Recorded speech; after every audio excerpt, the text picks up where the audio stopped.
Our lives are laid out on a road of bumps, turns, struggles, and more. How do we respond? How do we endure adversity for learning and growth? I'm Aubrey Johnson, and we'll explore these questions and more on the road to rediscovery.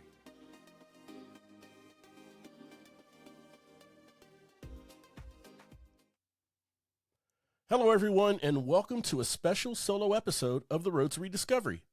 I'm your host, Aubrey Johnson. The Road to Rediscovery is about reflecting on life lessons to learn and grow from them, and of course, pay it forward and uplift others who are struggling through tough times. Here's a question. Do you know The Road to Rediscovery has a YouTube channel? Yes, it's true. The video version of the conversations with my amazing guests can be seen on YouTube. You can easily search for The Road to Rediscovery on YouTube, or simply click the link to the channel we'll leave in the show notes for this episode.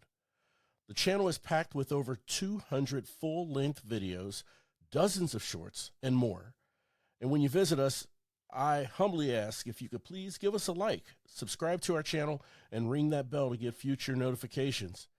And as you always know, we are truly grateful for your listenership and now for your viewership. Okay, this episode hits me close to home, and it's something relatable to all of us. I'm going to start by saying this. I was moved and inspired by a message delivered by a guest pastor at our church 2 weekends ago. The overarching theme of the message was devotion and what it means and takes to be devoted. The entire message was absolutely beautiful. It was beautiful. He was about less than halfway in to his message when he brought up a most profound and relatable point, and it really resonated with me, like I said earlier. This point began with him referencing the book of Romans, chapter 8, verses 14 through 17.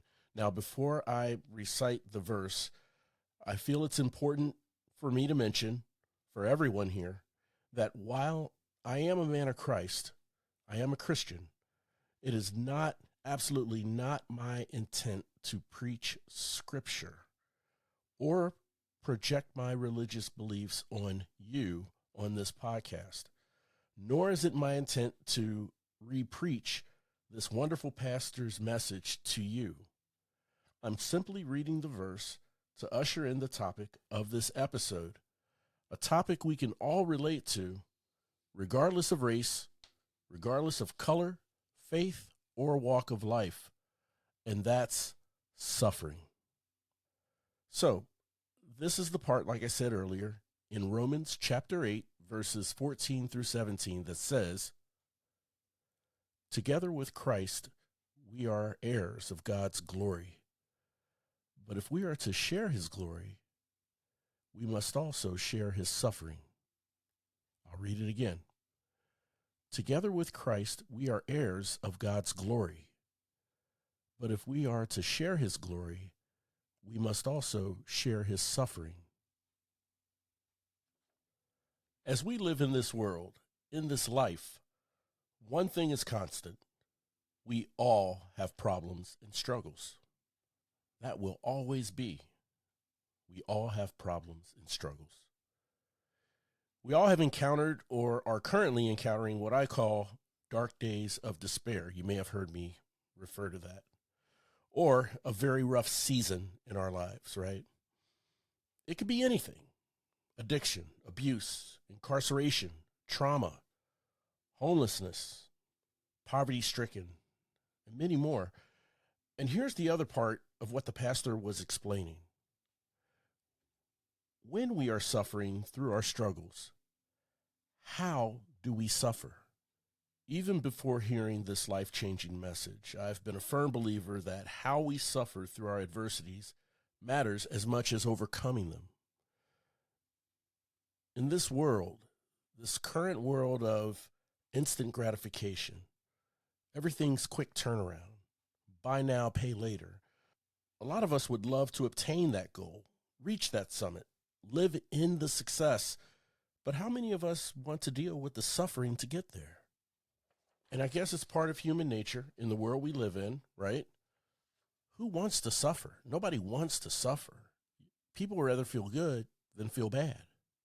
But they both are two sides of the same coin. For this episode, we'll talk about the characteristics of two ideas in how we suffer: suffering well and suffering wrong. And then we'll talk about some ways we can learn how to suffer well. Let's start with talking about suffering wrong. Here, we're talking about someone struggling through some major obstacles, and whether they know it or not, has figuratively painted themselves into a corner and has allowed their story of struggle to be the whole of their lives. They let their story define who they are. They talk about their misfortunes and setbacks to anyone willing to hear them. It's almost like they are validating upon hearing and seeing the response of the person they've told their problems to, in the attempt to elicit pity. Now, I do want to say this. Having said that, I do want to follow that up by saying, I don't want you to get me wrong. Please don't get me wrong. In this world, we all should have loved ones in our lives that we can confide in, a friend, a relative, a coach, a mentor, that we can confide in our struggles, right? And talk about and vent our frustrations, or maybe even consider counseling or therapy for a listening ear. That is not what I'm talking about here. I'm talking about any person from any walk of life, whether you know them or not, you're telling them your story of struggle. Whether it's an appropriate time to talk about it or not. That's what we're talking about. Not for the purpose of healing, but for the purpose of just being heard and validated for your struggle. That's what we're talking about. Another thing I want to clarify, I am not condemning these as bad people. I'm not. They're not bad people. We're all human. We're not perfect. I'm not perfect. And this can happen to any of us. We can be so deep in our struggle, and the struggle can be so distracting that we've lost any sight we had on seeking a solution, leading us to acceptance of our fate and believing that, well, I guess this is how my life will be from now on. But there's good news. You don't have to live this way for the rest of your life. Which takes us into suffering well. Someone with a considerable level of maturity, not by age, but by experience and their learned experiences. These are our learned lessons in life that we talk about on the show, right? Those who suffer well possess the maturity to acknowledge their current situation. They know their suffering is part of the journey to success. They know this suffering is only temporary, and they have the faith to know they will overcome and persevere. I want to follow that up by saying, I do not believe that we are all born instantly knowing how to, quote, suffer well. We as people, we are bended, shaped, and molded by the words and examples of parents, teachers, coaches, mentors, and life lessons to attain the maturity to manage through the suffering. This includes managing guilt and shame that we have for ourselves, therefore reaching the level of growth and maturity to suffer well. So what can help us learn how to suffer well? Well, I believe a good start for us would be to embrace the 4 foundational virtues of self-awareness, humility, accountability, and living in the present moment. Learning to become more self-aware gives us an opportunity to acknowledge and take stock of where we are, how we feel, and more. This self-awareness observation must be as objective and transparent as possible, and not fueled by that finger pointing or blaming or playing yourself as the victim. Now, mind you, we almost never get this right the first time. It takes practice. But over time, you can feel it come together for you. I felt it come together. Humility is equally important because we must humble ourselves to acknowledge that we are not in a good place. Now, I'm just talking about being humble, not humble to the point of beating yourself up because you're suffering. We must never beat ourselves up. This is what I call unproductive energy. Now, humility can also help support our accountability. That is, humble ourselves to own up to our bad decisions.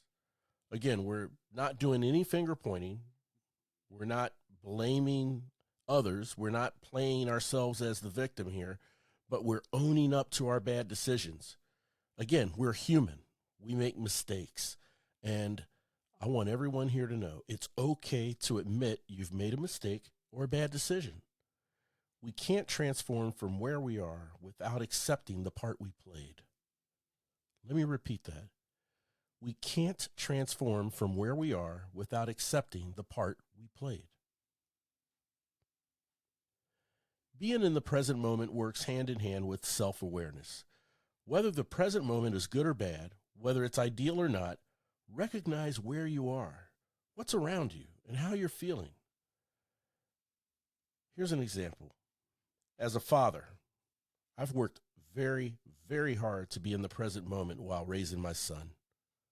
Not once were we ever playing a game or going through homework and I was thinking about what I need to do at work tomorrow or where I need to be next Friday. I was there in the moment with him and living those moments. Boy, I sure do miss those days. He's 25 now, all grown up, married, and now a father himself. Here's the point. Whether the present moment is good or bad, the bad news is it's only temporary. But the good news, yep, that's right. It's only temporary. And by the way, humility and self-awareness are two of the 4 cornerstones in our Rediscovery Roadmap digital course for personal growth. You've heard me talk about this on previous episodes, and to learn more about it, simply visit roadtorediscovery.com. That's rediscovery.com. So how about you? How do you endure your suffering over a rough season? Do you suffer wrong or do you suffer well?